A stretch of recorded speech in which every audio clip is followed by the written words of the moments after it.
सभी पत्रकार बंधुओं का, आप सभी मीडिया बंधुओं का यहाँ पर आने के लिए धन्यवाद करता हूँ, आभार प्रकट करता हूँ, क्योंकि बड़े शॉर्ट नोटिस में मैंने आपको इन्फॉर्मेशन दी थी, सूचना दी थी, आप सब यहाँ पर आए, इसके लिए आप सबका धन्यवाद करता हूँ।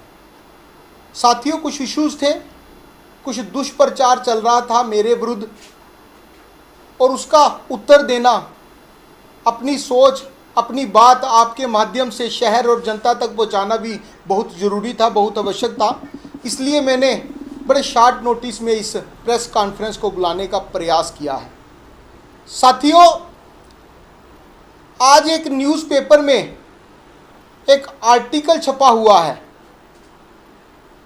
और मैंने वैसे वो न्यूज़पेपर देखा नहीं है, पर आर्टिकल सोशल मीडिया में बड़ा सर्कुलेट हो रहा है और मैंने सोशल मीडिया में ही देखा है। और आर्टिकल में लिखा गया है कि काउंसलर जो वार्ड नंबर 7 का मैं हूं, अनिरुद्ध, उसने दुकान खरीदी है एक म्युनिसिपल काउंसिल की और उसके पिता के नाम, मेरे फादर के नाम भी एक दुकान है। और मैं आपके माध्यम से ये बात कहना चाहता हूं, मुझे लगता है कि ये दुष्प्रचार और ये इशू क्रिएट करना, ये कहीं ना कहीं जो पिछले 2-2.5 महीने का जो मेरा संघर्ष था, जो कौंसिल में मेरा विरोध, मेरा संघर्ष चल रहा था, ये उसका ही परिणाम है जो मुझे आज प्राप्त हुआ है।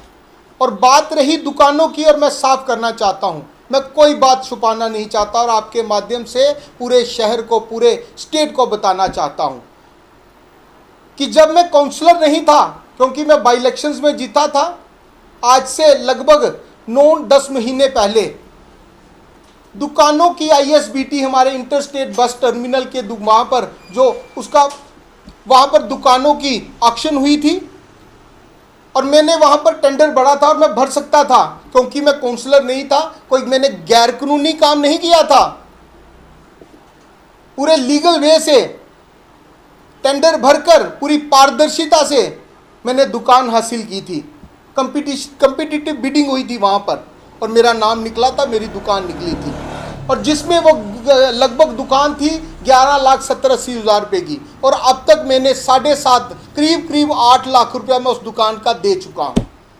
उसके पश्चात मैं काउंसलर बन गया और मुझे पता था कि काउंसलर बनने के पश्चात मैं कोई भी म्युनिसिपैलिटी की जगह को उसका किराएदार नहीं बन सकता हूं, उसको नहीं रख सकता हूं। इस कारण से मैंने उस दुकान की ना ही अपने नाम पर अलॉटमेंट करवाई और ना ही उसके पैसे भरे और ना ही उसका म्युनिसिपैलिटी के साथ एग्रीमेंट करवाया और ना ही उसकी पोजेशन ली।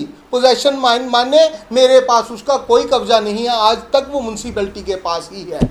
ठीक है, अगर ये तीनों चीज़ें नहीं है, ना ही अलॉटमेंट है, ना ही एग्रीमेंट है और ना ही पोजेशन है, मैं टीनेंट नहीं बनता हूं। और जब तक मैं टीनेंट नहीं बनता हूं, मेरे पर कोई भी एक्ट नहीं लगता कि मुझे डिस्क्वालीफाई किया जाए। और जो अनर्गल और झूठा प्रचार उस आर्टिकल के माध्यम से किया गया है, मैं कहना चाहता हूं कि आप एक्ट को पढ़िए, वहां पर लिखा गया है 16L। मैं आपको पढ़ाना चाहता हूं कि 16L क्या कहता है। ये देखिए 16L, ये डिस्क्वालिफिकेशंस के रूल हैं एक्ट के, म्युनिसिपल एक्ट 2000 के। और ये L क्या कहता है?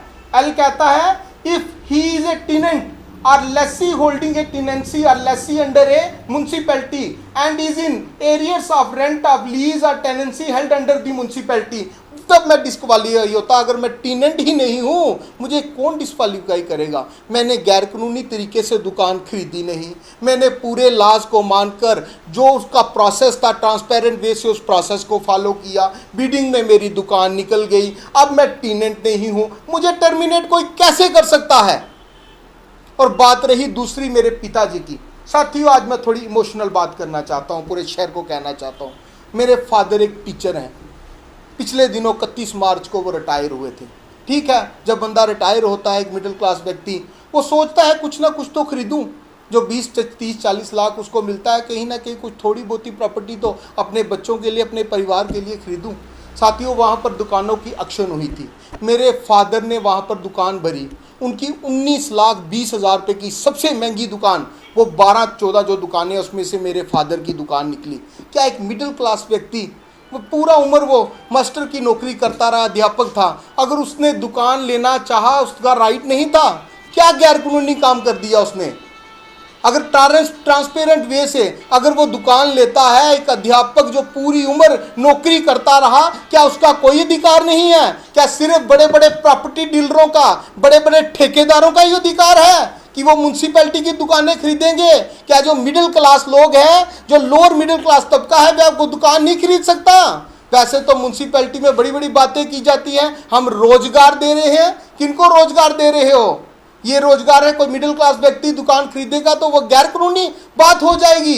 मैं वो भी बात कहता हूं, जब मुझे मालूम पड़ा कि ऐसे ऐसे मेरे पिताजी ने वहां पे टेंडर भरा, उनकी दुकान निकल गई है, क्योंकि मेरा 15 दिन का वर्क था, मैं था नहीं यहाँ पर, मेरी दुकान वहां पर निकल गई है। मैंने उनसे पूछा कि आपने फार्म भरा था? मैंने भरा था फार्म, मेरी दुकान निकल गई है। मैंने कहा फार्म वापस ले लो, उस समय फार्म ले नहीं सकते थे। फिर भी मैंने कहा चलो आज दुकान निकल रही है, अगर आपका रेट निकल जाता है कोई बात नहीं, पर हम इसको आगे इनिशिएट नहीं करेंगे, क्योंकि मैं जानता था कि एक्ट में कहीं ना कहीं हम फंस सकते हैं। वैसे मैं फंस नहीं सकता, क्योंकि टीनेंट में जब तक नहीं हूं मुझे कोई टर्मिनेट नहीं कर सकता।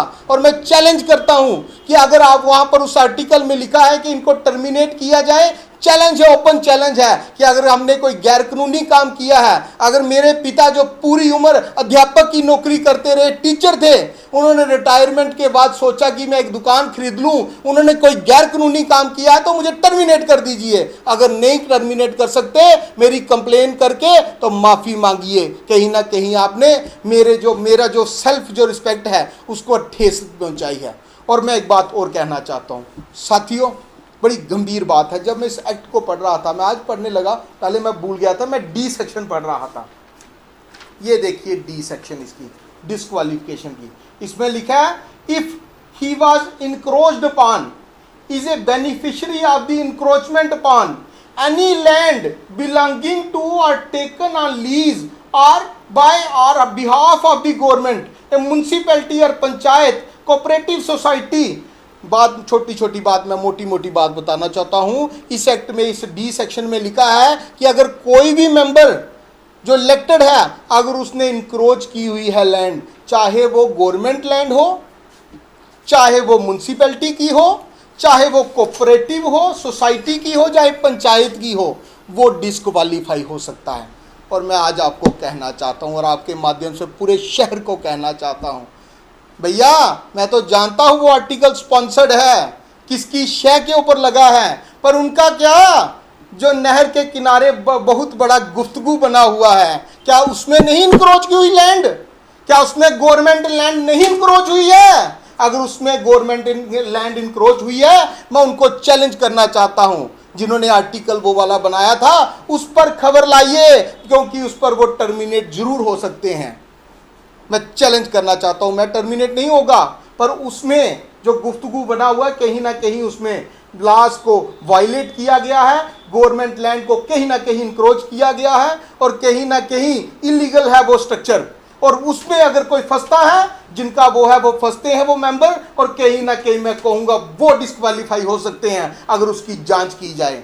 हम पर झूठे आरोप लगाकर अगर आप सोचोगे कि अनिरुद्ध भारती इस संघर्ष को छोड़ देगा, डर जाएगा, ये बिल्कुल वो गलत फहमी में है। उन्होंने पिछले 2-2.5 महीने में देख लिया है मेरी पॉलिटिकल मैनेजमेंट, मेरी पॉलिटिकल मैच्योरिटी को, कि हमने 2-2.5 महीने से कितना संघर्ष किया और हमने कितना मादा कि हम संघर्ष कितना कर सकते हैं। इसलिए झूठे प्रचारों से कुछ नहीं होगा।